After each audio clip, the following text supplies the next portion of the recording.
Mimi sitaki niseme mingi, my Lord Bishop. Utusamehe kidogo, tumesema one term katika kanisa.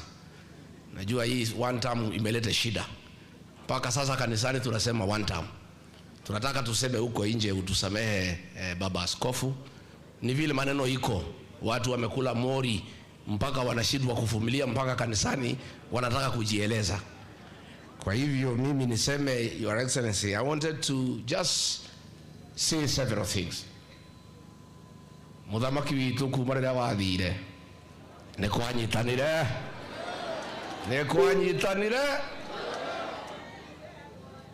andu aku ne tuonire uru to hendo wa roiro naona nikauga utire bulete kagatia. Rais wetu ulipoondoka, mambo ya capitation ambayo ilikuwa inakuja kwa shule, wazazi wanakuwa hawana shida. As we speak today, watoto wako nyumbani. Walimu wamefunga shule mapema kwa sababu ya madeni, because they have no money for capitation to pay suppliers.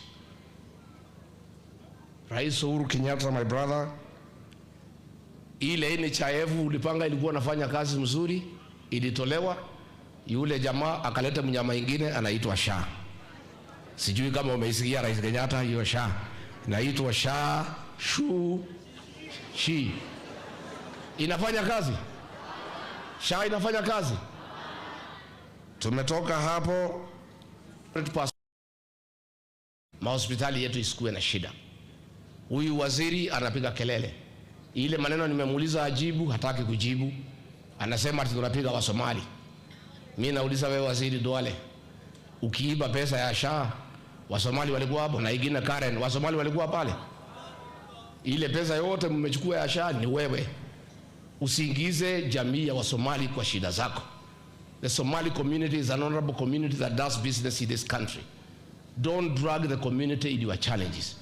The question I asked you, Duale, is can you confirm that the system ile inaregulate SHA is domiciled in Dubai or not? That is a question, because unasema inafanyiwa Dubai, not in Kenya.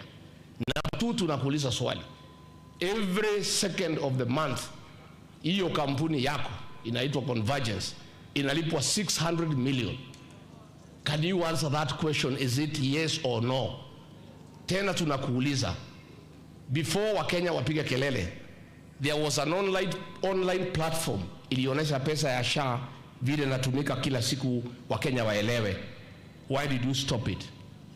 Can you bring back that platform so that Kenyans can monitor hii pesa ya SHA inaenda namna gani?